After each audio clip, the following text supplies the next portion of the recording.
ассалому алейкум бинандагони гиромӣ. бо мақсади баланд бардоштани маърифати ҳуқуқи шаҳрвандон, таъмини суботу оромӣ, осудагии рӯзгор ва тинҷиву осоиштагӣ дар кишвар, барномаи ахбори Вазорати корҳои дохилиро тавассути телевизиони Тоҷикистон манзуратон менамоем. Дар студия бо шумо Моҳрухсор Таваллузода.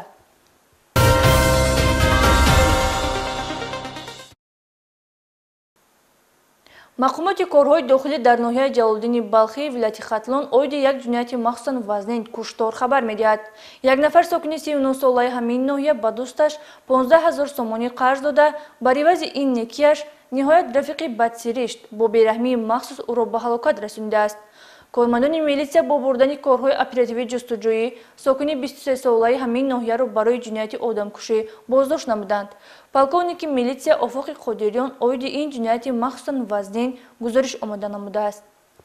Одамкушӣ яке аз ҷиноятҳои сангин ҳисобида шуда барои содиркунандаи ин амали зишт дар кодекси ҷиноятии ҷумҳурии Тоҷикистон ҷазои вазнинтарин таъин карда шудааст. Чунин як фоҷиаи даҳшатангез санаи 19 апрели соли равон дар ҳудуди ноҳияи Ҷалолиддини Балхӣ ба вуқӯъ пайваст. Бо макру фириб ба даст овардани маблағҳои пулӣ ва дар андеша парваридани қасди кушторо фақат нафаре содир карда метавонад, ки барояш ҳаёти инсонҳо ҳеҷ арзишӣ надорад. Кормандони шӯъбаи Вазорати корҳои дохилӣ дар ноҳияи Ҷалолиддини Балхӣ дар якҷоягӣ бо мақомоти прокуратура ҷинояти одамкуширо ошкор намуданд, ки дар содир намудани он Боқиев Меҳриддин Музаффарович соли таваллудаш 2002 сокини деҳаи Шимиди ноҳияи мазкур, ки гузаштаи доғдори ҷиноӣ дорад, ҳамчун гумонбар дастгир карда шуд. Ин нафари аз ҳиссиёти инсонӣ дур афтода ҷинояти қасдонаи куштори шахсро бо бераҳмии махсус ва пинҳон доштани ҷиноят содир намудааст. Гумонбар шуда Меҳриддин Боқиев санаҳои 10-13 апрел дар ҳудуди бозори марказии ноҳияи мазкур бо шаҳрванд Сангинов Давронҷон соли таваллудаш 1986 сокини деҳаи Дустов ҷамоати деҳоти Ҳаливард вохӯрда хоҳиши аз ӯ қарз гирифтани маблағи пулиро дар ҳаҷми 15 000 сомонӣ мекунад, ба ваъдае ки гӯё дар муддати 3 шабона рӯз ин маблағро барзиёд бармегардонаду рақамҳои корти пластикиашро медиҳад. Аз нишондодҳои худи Боқиев бармеояд, ки баъди ворид гаштани маблағҳои пулӣ ба корти пластикиаш қасди аз ҳаёт маҳрум намудани Сангинов Давронро мекунад, ки то аз қарзи гирифтааш озод гардад. Рӯзҳои дигар ба бозори марказии ноҳия рафта аз онҷо як ҷуфт дастпӯши резинӣ, оташсӯз, зажигалка ва аз нуқтаи сӯзишворӣ 1,5 литр сӯзишвории нави бензинро бо мақсади борои оташ задан ва куштани Сангинов харидорӣ менамояд. Санаи 19 апрели соли равон бо воситаи телефон ба Сангинов СМС паёмак равон кардааст, ки бо ҳам аз наздик вохӯранд, то миннатдории худро бо роҳи дар ягона ошхона, хиёбон ё кӯҳу пуштаҳо рафта нишастану истироҳат кардан изҳор намояд. Сангинов, ки аз ин ниятҳои нопоку ноҷавонмардонаи Боқиев огоҳ набуд, ба доми фиреби ӯ афтода ҳамроҳаш ба талу теппаҳои деҳаи Дӯстии ҷамоати деҳоти Ҳаливард мераванд. Баъди амалӣ намудани нақшаи ҷинояткоронааш бо Сангинов баҳсу муноқиша намуда, телефони мобилияшро бо роҳи фиреб гирифта, дастпӯши бо худ овардаи пинҳон намудаашро пӯшида, охир онро мавриди латукуби шадид қарор медиҳад, ки Сангинов тахминан 10-12 метр ба пасхамиҳо афтода аз ҳуш меравад. Боқиев бо мақсади рӯйпӯш намудани ҷинояти дигар, яъне ошкор нагаштани бо роҳи қаллобӣ ва фиреб гирифтани маблағ, бо роҳи худсӯзӣ, худкушӣ вонамуд кардани шахс, маводи сӯзишвории бензинро ба сару рӯи Сангинов рехта, ӯро оташ мезанад. пушти калаштам мушкати 5-6 задам, ҷаршиб рафт, аҷа гирифтам, дар нигоҳ бахтам, бензин рехтаму 3-4 дақиқа истодаму алло баланд нигоҳ шуд.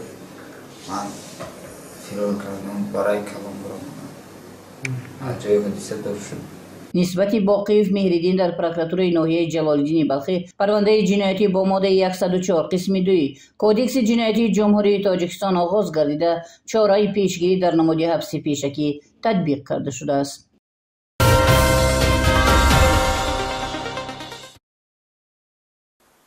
роҳбари иттиҳоди муташаккили ҷинояти нашъаҷалобӣ Трансмилӣ Ҳамроев Азамат, ки дар ҷустуҷӯи расмии байналмилалӣ қарор дошт, дар заминаи ҳамкориҳои судманди Вазорати корҳои дохилӣ бо мақомоти ҳифзи ҳуқуқи кишварҳои хориҷ дастгир карда шуд. Гумонбаршуда бо ҳамаслаконаш дар интиқоли 1 тонна 200 килограмми воситаҳои нашъадор даст дошта, барои амалисозии кирдорҳои ҷиноятии худ ҷумҳурии Тоҷикистонро ҳамчун кишвари транзитӣ истифода кардааст. вобаста ба боздошту кирдорҳои ҷиноятии номбурда подполковники милитсия Нусратулло Маҳмадзода гузориш таҳия намудааст. ماه نوامبر سال 2023 با نشر خبر وزارت کارهای داخلی از دستگیر شدن یک گروه متشکل جنایتی نشرجلاب بین المللی خبر داده بود. آن زمان 6 نفر گمانبران برای نشرجلابی در حجم مخزن کلان دستگیر کرده شده از داخل قوطی های میوه بنان که مخفیگاه مخصوص انتقال وسایل نشادار استفاده میشد 308 کیلوگرم وسایل نشادار نو گرین دریافت کرده شده بود. در اساس عملی سازی چاره‌بین‌های اپراتیوی و نشانداد گمانبران دستگیر شده معین گردید که راهبر این گروه جنایتی نشرجلاب بین المللی شهروند همراه عظمت با لقب انا ساکن شهر ترسونزاده بوده در گفتگوی رسمی قرار داشت. در نتیجه همکاری‌های سودمند وزارت کارهای داخلی جمهوری تاجیکستان با دیگر کشورها با گذشت نزدیک 2 سال راهبر گروه نشرجلاب بین المللی جستجو شونده همراه عظمت در خارج کشور دستگیر کرده شد. من همراه عظمت با لقب انا 1964 دهم نوامبر شهر ترسونزاده دهه قنبرده تولد شدگیم. من 3 زن دارم، 13 تا فرزند دارم، 21 تا نوه دارم. من راهبر گروه نشرجلاب باشم. ما 7 کس بودیم. مصطفی قلب غیرت ساکن شهر ترسونزاده، رحیم اسمت الله ساکن شهر ایسار، قطبیدین موزه حیات ساکن شهر ایسار، بخاری میردین ساکن ناحیه سینا، زاکر داودخان شهر ایسار، اکابر اسلام‌الدین ساکن شهر ترسونزاده. من بار اول 2008 سال جمهوری ازبکستان تشنقتی 7 کیلو گیرین در پول دادم. مسکو بردم، من پول گرفتن نتونستم. مرتبه دوم 2010 سال سفر اتقالی ساکن شهر ترسونزاده مصلحت کردیم. من در گفت که اگر ازبکستان در آدم داشته باشی من ازبکستان در گیرین اگذارنده میتیم اونجا روان کرده تی. من مایل گفتم وعده کردیم. من در ازبکستان در گذارنده داد 70 کیلو گیرینه. من ازبکستان коробка در جای کرده واگن در خربوزه کتی رسپوبلیکای روسیه در روی کردم. اترک خودش رفته قبول کرده گرفت. هر 1 کیلوش در $1000 وعده کرده گی. $70,000 من در پول داد. مرتبه سیم 2012 سال اترک من در 80 کیلو گرین ازبکستان در گذارنده داد. من با همون خیل коробка در جای کرده واگن قطعی روسیه در روی کردم. اترک رفته قبول کرده گرفت. اومدم پس من در $80,000 داد. مرتبه چهارم 2015 سال اترک من در ازبکستان در 120 کیلو گرین گذارنده داد. من با همه خیل خربوزه قطعی واگن قطعی در روسیه روی کردم. اترک قبول کرده گرفت. گشته آمده من در $80,000 پول داد. $80,000 پول داد. مرتبه پنجم سال 2017 اکابر اسلام ساکن شهر ترسونزاده شهر ایسار من در 150 کیلو گیرین آورده داد. من جانم غیرت مصطفی قلب زاکر داودخان قطعی یاشیگی انگور در جای کرده فور قطعی روسیه در روی کردیم. اکابر اسلام قبول کرده گرفت. آمده ماده $80,000 پول داد. مرتبه ششم 2019 سال اکابر اسلام ساکن شهر ترسونزاده من در شهر ایسار 120 کیلو گیرین آورده داد. من غیرت و داود قطعی با یاشیکا در جای کرده فور قطعی انگور قطعی روسیه در روی کردیم. گشته آمده اسلام آمده $120,000 داد. مرتبه هفتم سال 2022 اکابر اسلام من در شهر ایسار 250 کیلو گیرین آورده داد. من غیرت داود یاشیکا در جای کرده انگور قطعی فور قطعی روسیه در روی کردیم. رسید گرفت گیرین گشته آمده ما $50,000 پول داد. با قماندش ماشین میتیم گفته دادگی نیسته. مراتبه هشتم سال 2023 اکابر اسلام بند شهر ایساده 252 کیلو گیرین آورده داد. ما با همون جا کده رسی روان کردن بودیم.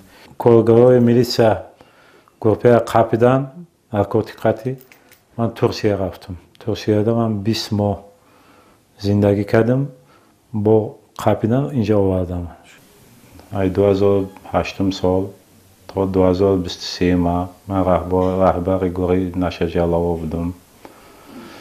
ما همون قسالده یک تانه 200 کیلو گیرین روسیه در روی کردگیم. همین حساب من هر یک کیلوگرمش ده $1000 پول دادگیم. من 2008 تا 2023 راهبر گروه نشر جلوه بودم.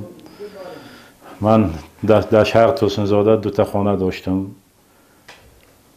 یک طلا مغازین داشتم. 5 نقطه سودا داشتم. شهر توسنزاده 2 تا کچر زمستانی داشتم. 1200 تا گوسفند داشتم. 70 تا اسب داشتم. 19 تا اشتر داشتم. ماشین لندکروزر داشتم. 70 سوتو زمین خانه برای خانه ساختن داشتم. در دوشنبه خانه داشتم. همه مالکیت پول نرکه بیزنس قطعی کردم. عاقبتش من همین شد. خواهش میکنیم که دیگه ها همون نشر جلوه نکنن که عاقبتش همین میشه. من پشیمانم. گمانبران همگونه شکل جنایت‌ها مثل عظمت همرایف دیر یا زود دستگیر شده برای کردار جنایتی خود در اساس قانون جواب خواهند گفت. طبق طلبات قانون با قرار سود مال و ثروت گمانبران جنایت نشر جلوبی پرره مصادره کرده شده. شماره زیاد فرزندان از نوازش و تربیت پدر دور، خانواده ها بی سرپرست مانده. مال پرستی چنین طایفه جنایت پیشه نه تنها به یک خانواده بلکه به دولت و جامعه مشکل های دیگری را به بار می آورد.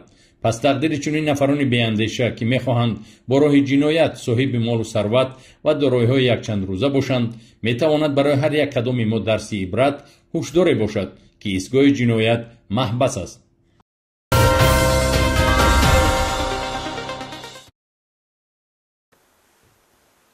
کارمندان ریاستی گفتگوی جنایتی وزارت کارهای داخلی 2 نفر از ساکنان شهر وحدت را برای مشغول گردیدن به سیر و جادوگری بازداشت نمودند. هنگام گفتگو از اتاق کاری آنها هر گونه اشیاءهای کرخت که برای سیرگری استفاده می‌گردید دریافت و مصادره کرده شد. مایور میلیسیا احسان عبدالله‌زاده در این خصوص گزارش تهیه کرده است. مهر و محبت و استواری و دلگرمی در اویله تنها در زمینه همدیگر فهمی مناسبت‌های درستی طرفین با وجود آمده. هیچ یک ساحر و فالبین نمیتواند با حیله‌های خود با مناسبت‌های اویلوی تغییرات واری نماید.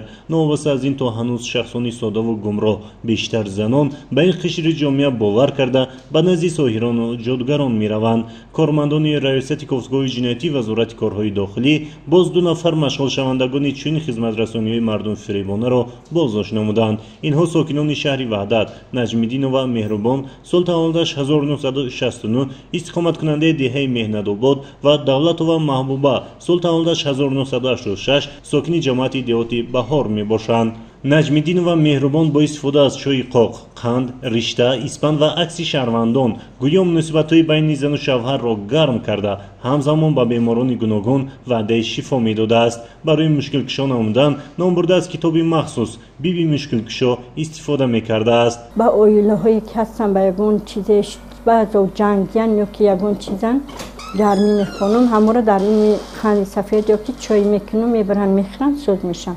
من نوروا نگاره ساکن شهر وحدت. من پیش امی اپای مهربان به خاطر که شوهرم قطعی معامله خوب نیسته به همون مناسبت اومدم. صورت شوهرم قند سفید چای قاق آوردم که همه اپا داروخانه کنه و مناسبت من قطع شوهرم نقص شود. دولت و محبوبه که همگی تا صنف 6 تحصیل کرده است و نه معلومات دینی و نه طبی دارد گویا با واسطه رشته و آب دعاخوانی کرده بین پسر و دختران دلگرمی را به وجود آورده مهر و محبت آنها را افزون می‌کرده است. نمی دختر عمر حمیده آب رشته دادم گفت که صورت نشان داد گفت همه را مده گرم کرد. شما در توسط کدام اشیاء مناسبت ما را گرم کرده؟ رشته و آب ده تمام. این رشته را باید چیکار می‌کرد؟ رشته را هیچی همه دود کن گفتم. در برابر شخصان ساده و گمراه حتی کاتبه جماعت بهار شهر وحدت که خود باید برای پیشگیری خرافات در بین جامعه تشویقات برد به نزد دولت و معابه آمده از خدمت رسانی او استفاده می برده است. من عبدالله براهیلک کاتبه رئیس جماعت بهار با واسطه رشته گرمی میکنم. وابسته به این دو حالت پروتکل حقوق ویرانکنی ماموری طبق طلبات ماده 482 کدکس حقوق ویرانکنی ماموری جمهوری تاجیکستان ترتیب داده شده نسبت نامبردگان جزا تطبیق کرده شد.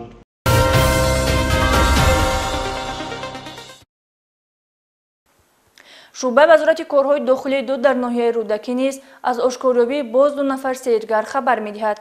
این حقوق ویران کنندگان با استفاده از سادگی و زودباوری شهروندان دست به عوام‌فریبی زدند. همکارانمان آیدی چگونه سیرگری نمودن بازداشت شدگان گزارش آماده نمودند.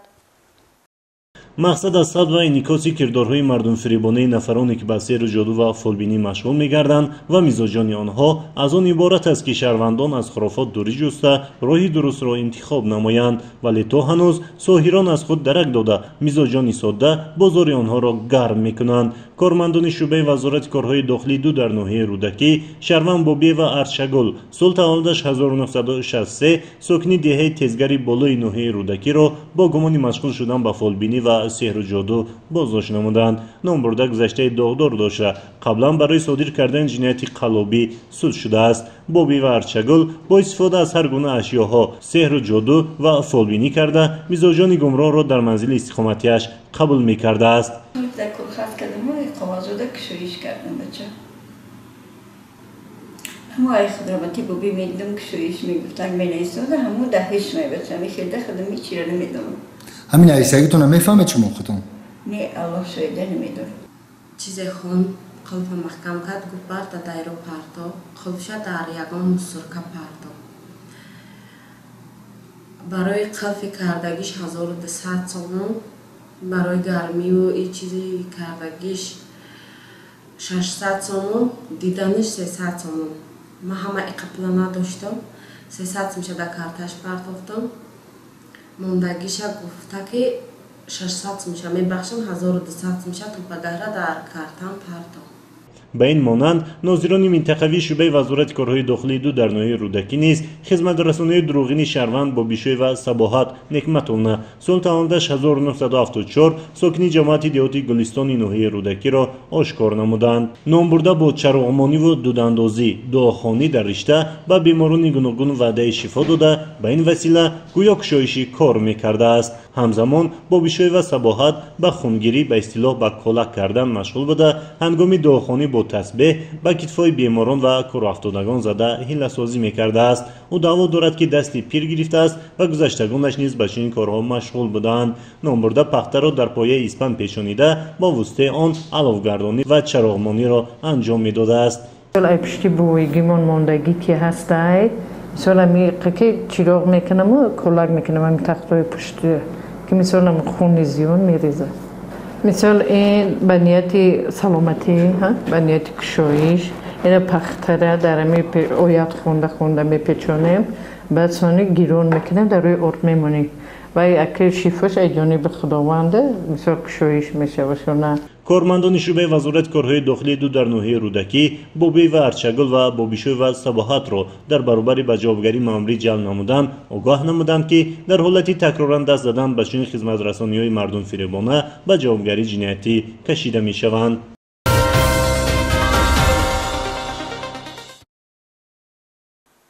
علاوه بر این کارمندان شعبه وزارت کارهای داخلی دو در ناحیه رودکی مردم فریبی شهروند شریپова موریا زاکیرونا سال تولدش 1960 ساکن دهه تپه سمرقندی ناحیه رودکی را آشکار نمودند.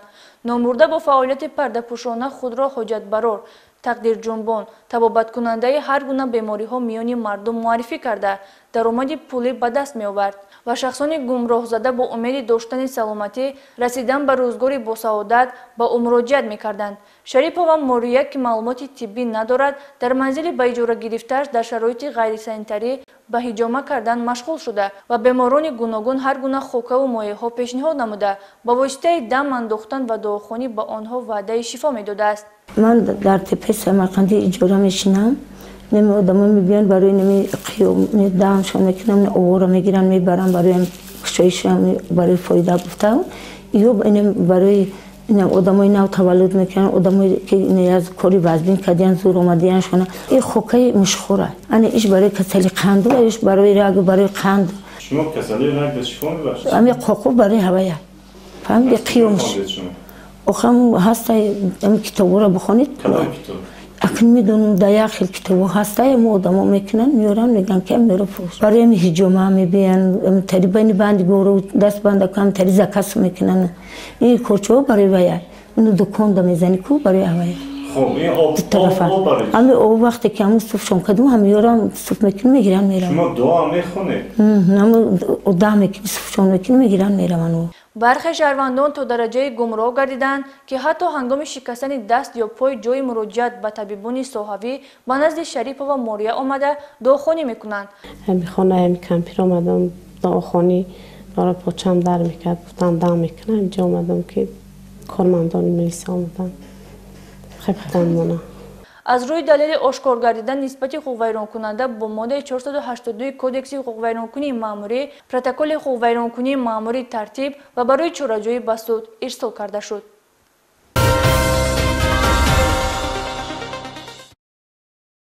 وابسته به گذرانیدن عملیات پروفیلاکتیکی فهماندهی و پیشگیری کننده با نام شرطی مدنیت شهرداری در شهر و ناحیه‌های ولایت ختلون که از سنه 20 اپریل تا 20 ایون سال روان به نقشه گرفته شده است کارمندان بازرسی دولتی اتومبیلی موقع‌گیری می‌نمایند. در این زمینه اوید به توقف نادرست و بی‌مورد واسطه‌های نقلیات ناظران راه یک قطار کمبودی‌های رانندگان را آشکار ساختند. از جمله شهروندان شهر باختر سفرов نظرالدین راننده واسطه نقلیات تمغه ایون قید رقمی دولتیش 4968 RR01 حکیموف عمرعلی راننده واسطه نقلیات تمغه اوپل استرا قید رقمی دولتیش 2011 MO03 دلیر اکرام خان راننده واسطه نقلیات تمغه اوپل استرا قید رقمی دولتیش 5385 RC01 ساکنان ناحیه کوشانیان طاهرов سیولی راننده واسطه نقلیات تمغه اوپل استرا قید رقمی دولتیش 7811 OZ03 خودیروف ربانی راننده واسطه نقلیات تمغه اوپل استرا قید رقمی دولتیش 4137 RR01 ساکنان ناحیه خراسان رازقov فیض‌الدین راننده واسطه نقلیات تمغه اوپل وکترا قید رقمی دولتیش 1033 خ03 محمد علیف ابوبکر راننده واسطه نقلیات تمغه ایون قید رقمی دولتیش 8327 TT03 و ساکن ناحیه جیهون مروتов عزتشاه راننده واسطه نقلیات تمغه تویوتا قید رقمی دولتیش 692 KK01 با جرم در قطار دوم وزیر علامت‌های راه که منع است واسطه نقلیاتشان را گذاشته به دیگر اشتراکچیان حرکت راه مانعگی آورده بودند طبق ماده 324 کودکس حقوق ویرانکنی ماموری جمهوری تاجیکستان نسبتشان پروتکل ترتیب داده شد. محض همین گونه بی‌اعتباری و رعایت نگردیدن قاعده‌های حرکت در راه از جانب رانندگان و پیاده‌گردان باعث می‌گردد که نظام حرکت خللدار و تشویش آور گردد. البته رعایت قاعده‌های بخطری خود از مدنیت شهرداری شهروندان درک داده. با نظرداشت این مطلب از جانب گروه کاری بازرسی دولتی اتومبیلی بین طبقه‌های گوناگون جامعه در نزد بازار و ترمینال‌ها کارهای فهماندهی گذرانیده شده. این تشبث من بعد نیز ادامه خواهد یافت.